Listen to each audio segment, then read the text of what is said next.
कि जो कटघरे में हैं उन्हीं को जांच करानी है। तो अब ये जांच कितनी सफल होगी और क्या कार्रवाई होगी सब जानते हैं। कि जो दस्तावेज जले हैं, सबूत विभिन्न चीज़ों के मिटे कि नहीं मिटे, ईमानदारी से क्या ये जातीय जनगणना को लेकर बातचीत हो रही है क्या? कुर्सी को बचाने को लेकर बातचीत हो रही है भाई। क्योंकि बिहार में जांच की बात तो कई बार हुई, पर आज तक कौन सी जांच की रिपोर्ट आप मुझे बताइए ना। भविष्य बिहार की अगली सत्ता, अगली कुर्सी को कैसे पक्का किया जाए, उसको लेकर 73 साल के इतिहास में पहली बार भाई पेपर ये वाला लीक हुआ है। पर जिस तरीके से बिहार में शिक्षा व्यवस्था चल रही है, पेपर लीक का मामला हो, परीक्षा में जांच का मामला हो, एग्ज़ाम्स टालने का मामला हो, 3-3 साल का कोर्स 5-5 साल में कंप्लीट करने की बात हो, आप ओवरऑल अगर एजुकेशनल सिस्टम को अगर आप बिहार के देखें, मुझे नहीं लगता कि इससे ज़्यादा निचले स्तर पर इससे पहले कभी भी शिक्षा स्तर गिरा होगा। पेपर लीक का मामला ना सिर्फ राष्ट्रीय स्तर पर बल्कि अंतर्राष्ट्रीय स्तर पर बिहार की छवि को ख़राब करता है। दुख और अफसोस इस बात का होता है, मैं कोई पूर्वाग्रह से इस बात को नहीं बोल रहा हूँ, पर हकीकत है जांच में कुछ नहीं आने वाला। कौन दोषी हैं नहीं हैं, भगवान जाने क्या जांच होगी नहीं होगी, कौन दोषी पाए जाएंगे, किन के ऊपर कार्रवाई होगी नहीं होगी, और उसके बाद फिर पुनः कभी ना कभी ऐसी ही घटना घटेगी जो बिहार के भविष्य के साथ। भाई एक पेपर लीक के मामले से जो सैकड़ों हज़ारों की संख्या में बिहारी युवाओं का भविष्य अधर में लटकता है, उनके भविष्य के साथ खिलवाड़ होता है। इसकी जवाबदेही ना कोई लेने वाला है, ना कोई इसकी जवाबदेही तय करने वाला है। ये तमाम परिस्थितियां राज्य सरकार, मुख्यमंत्री नीतीश कुमार जी को कटघरे में खड़ा करती हैं। पर अफसोस की बात यही है कि जो कटघरे में हैं उन्हीं को जांच करानी है। तो अब ये जांच कितनी सफल होगी और क्या कार्रवाई होगी सब जानते हैं। आर्थिक अपराध इकाई जो है वो बीपीएससी के कुछ अधिकारियों से पूछताछ किया गया, तो उन्होंने बताया कि 12:15 बजे तक उनको पता चल गया था कि पेपर आउट हुआ है। लेकिन 8 मई जिस दिन परीक्षा थी उस दिन आयोग शाम तक नहीं मान रहा था कि पेपर आउट हुआ है। तो भाई यही सारी चीज़ें तो जांच का विषय है कि इसमें दोषी कौन है। पर अगर कभी जांच, पहली बात तो होती नहीं है बिहार में, होने लगेगी तो फिर जैसे बगल में आग लगी थी ऐसे ही कहीं पे आग लग जाएगी, दस्तावेज मिट जाते हैं।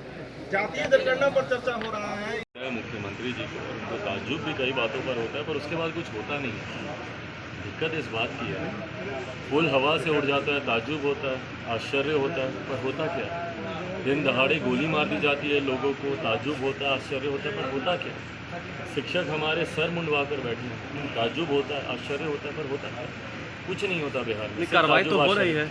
मुख्यमंत्री नीतीश कुमार जी के पास ये समय है कि जो दस्तावेज जले हैं, सबूत विभिन्न चीज़ों के मिटे कि नहीं मिटे, उसको जाकर देखने का समय है। पर शिक्षक, छात्रों, अपराधियों, जिनके पीड़ित, जिनके यहाँ अपराध हुए हैं, उनके पास जाने का उनके पास समय नहीं है। ये भी जांच बीपीएससी वाला, ये जो पेपर लीक वाला जो मामला है, भाई क्या हो जाएगा इसमें बताए ना। अभी तक कौन से अपराध की जांच रिपोर्ट सामने आई, कितने अधिकारियों के ऊपर कार्रवाई हुई बिहार के इतिहास में, मुझे बता दीजिए ना। जितनी यहाँ पे अपराध हुए, जितने घोटाले हुए, जितने ऐसे कार्य हुए जिनकी जांच की बात तो निरंतरता में हुई, पर उसके ऊपर कभी कोई कार्रवाई, जवाबदेही, जिम्मेदारी कभी तय नहीं हुई। तो अगर आश्चर्य मुख्यमंत्री जी को हुआ है तो मैं उम्मीद करता हूँ कि कम से कम उसकी सच्चाई जनता के सामने आए और दोषियों पर कार्रवाई हो। राष्ट्रीय, अंतर्राष्ट्रीय स्तर पर इस मामले से बिहार की छवि खराब हो। बिहार में जिस तरीके से शिक्षा स्तर लगातार गिरता जा रहा है, ये उसके नए मापदंड को इस पेपर लीक मामले ने पार किया। तो बिहार में शिक्षा व्यवस्था, भैया बिहार के युवाओं के साथ आप खिलवाड़ कर रहे हैं, उनके भविष्य के साथ आप खिलवाड़ कर रहे हैं। ये कोई मामूली घटना नहीं है, तो यकीनन आश्चर्य ही नहीं, इसके ऊपर कार्रवाई होनी। नहीं तो चिराग पासवान को क्या भरोसा नहीं है, जो आर्थिक अपराध इकाई जो जांच कर रही है, जो एजेंसियां जांच कर रही है, क्या आपको भरोसा नहीं है उस पर? भाई जो ट्रैक रिकॉर्ड है उसके हिसाब से तो मैं यही बात बोलूँगा, क्योंकि बिहार में जांच की बात तो कई बार हुई, पर आज तक कौन सी जांच की रिपोर्ट आप मुझे बताइए ना जो हम लोग सामने नहीं है। भाई बिहार एक ऐसा प्रदेश है जहाँ पे 3 साल का कोर्स 5-5 साल में कंप्लीट होता है।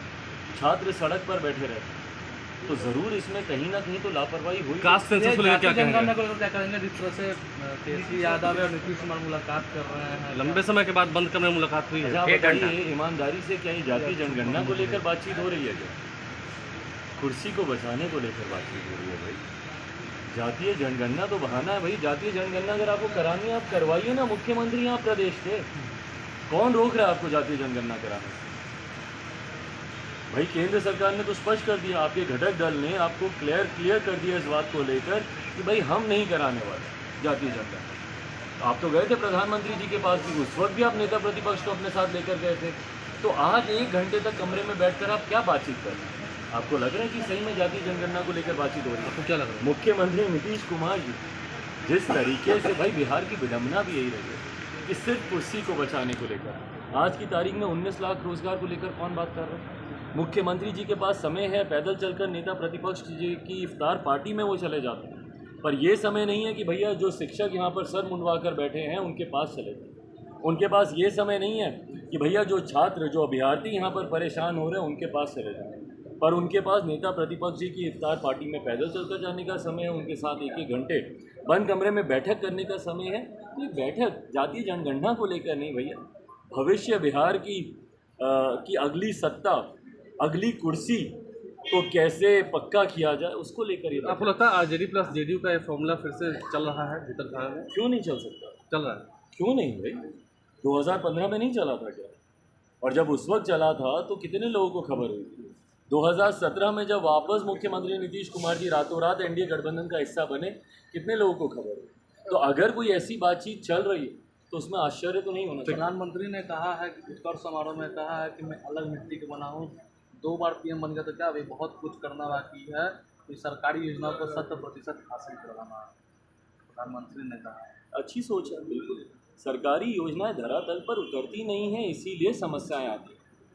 केंद्र सरकार की योजनाएं हूँ भाई, मैं तो बिहार का हूँ, मैं तो ज़्यादा अपेक्षा रखता हूँ। क्यों? क्योंकि बिहार में डबल इंजन की सरकार है।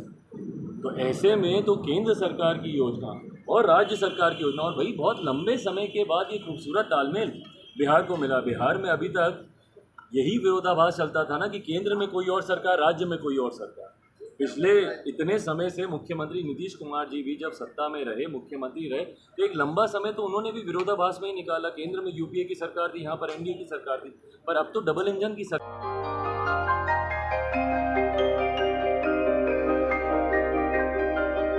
इस कोविड पैंडेमिक में सब ये शहर छोड़कर अपने शहर, अपने घर चले गए। हम लोगों का अपना शहर तो है, लेकिन वहाँ अपना घर नहीं। अगर सिचुएशन और ख़राब होता चला गया तो हम जाएंगे कहाँ? अरे ये प्रॉब्लम तो हर शहर में है, लेकिन हाँ, अपने शहर में भी अपना घर तो होना ही चाहिए। होना चाहिए तो कहाँ है अपना घर? ये है ना, ई होम्स पैनोरमा, पूर्णिया में, अपने शहर में अपना घर। पूर्णिया में पैनोरमा ग्रुप लेकर आए हैं ई होम्स पैनोरमा। बड़ा घर, आलीशान जिंदगी और अत्याधुनिक सुविधाओं के संग। E Homes Panorama, luxurious lifestyle redefined.